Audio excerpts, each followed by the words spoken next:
Okay, so we have a budget Fender kit coming a little later today for our 2014 JK Wrangler. I'm gonna go ahead and start pulling the factory fenders off. Even if the kit, something's wrong with it. In Arizona, probably most states, you don't own a Jeep. They have a lot of different laws for SUVs, so you can get away without running the fenders. There's no reason or no issue with running without them, so we're gonna go ahead and start pulling these off.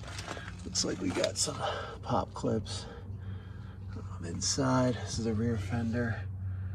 Pop clip there. One up here. And another one down here. So it looks like, oh, there are 5 in total, it looks like.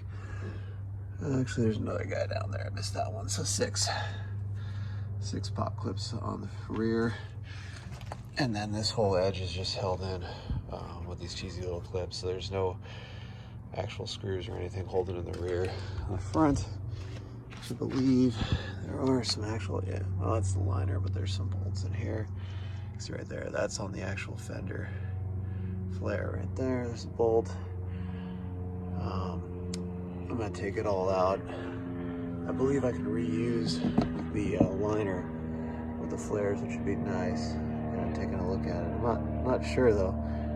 Looking at it again because this looks like one piece. So this part of the liner looks like one piece. So unless I'm missing something when I get it apart, we probably won't have a liner. I'll have to buy an aftermarket liner. So we'll go ahead and start pulling the rear off.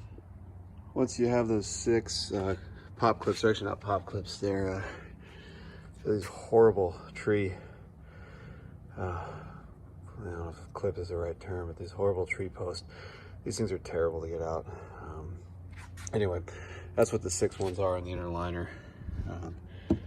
Here, and various locations. You can see where they were on the actual body. 2 down here, and then there's the inner ones. It's kind of funny, they took that one in there, took a little bit of the filler foam. Well, they actually didn't tell me. I think that's just ejected from when they filled it. You see how filthy this is. Never been under there. So then you just pretty much give it some force, rip it out. Some of these guys may stay in, so that's when you want to use your tool to pop them out.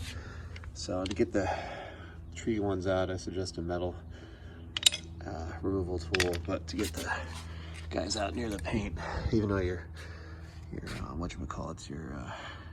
your replacement flare will probably go on here. If you're just planning on removing it, not replacing it, I'd use a nice plastic pry tool. Anyway, we're gonna remove the remainder of these clips and move on to the front. So when you're doing the front, make sure, I'm trying to see if I can get this without the sun glaring in there. There we go. Make sure you disconnect, there it is, the side marker light when you go ahead and take the front off. But see, we've got these bolts up here. I'm gonna go ahead and check what size they are. 1, 2, 3. Looks like we got 3 of these guys are 10 mil, and we got these guys down here. These are 10. That's 10 mil as well. So you got 1, 2, 3, 4 bolts and a bunch of tree clips you got to pull out. Oh, you've also got 1 bolt up here, so there's 5. That's 10 mil as well. So we're gonna go ahead and remove those and pull it off. I missed removing a 6th bolt that's up in here. See, now it's super loose. That one wasn't out and it didn't want to budge, so don't forget that one. So in total, you have 5 of these galvanized bolts, and then the one kind of shoulder bolt that's up in here.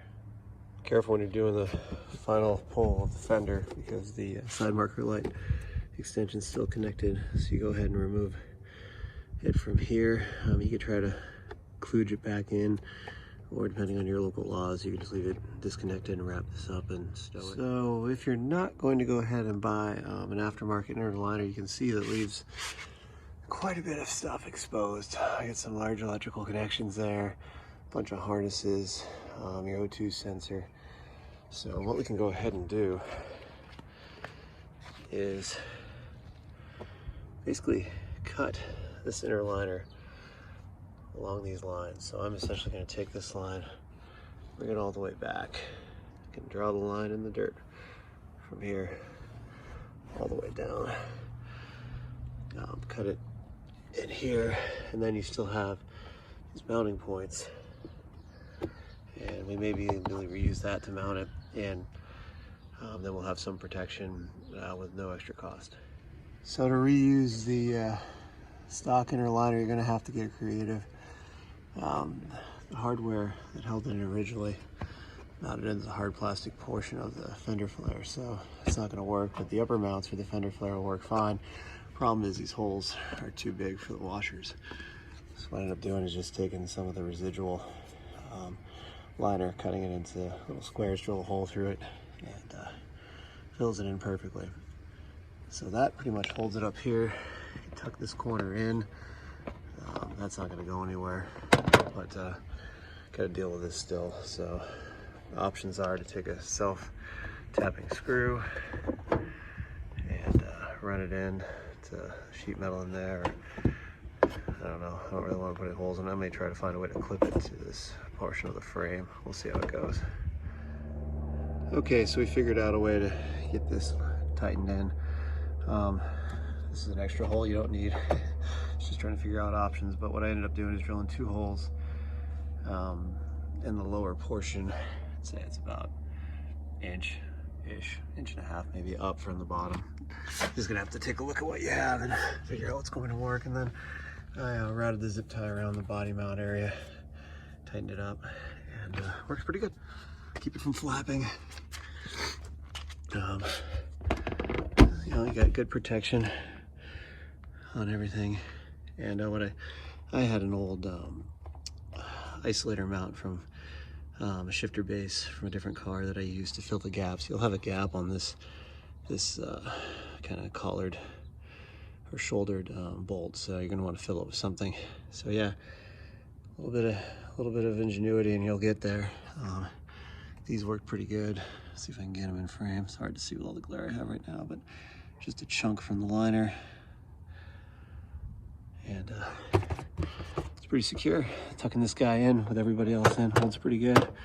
I may consider zip tying through this hole because there's this little hole in here, but I don't know, it's in there really good. So we're gonna do the other side, and then when my flares get here, we're gonna run the riv nuts in, and that'll be a different part. I think I'll make this a separate video just showing you how to get everything off and make your own liner, because it doesn't look too bad, other than being filthy under there, but it doesn't look too bad without them at all. So the only thing you gotta deal with is this support brace. I mean, I guess you could cut it off, or at one point on my other Jeep I thought about mounting like old school KC kind of lights to that. I thought that looked kind of cool with 2 circular lights sticking off there, but I don't know. If you want to leave your fenders off, maybe you could use that for something.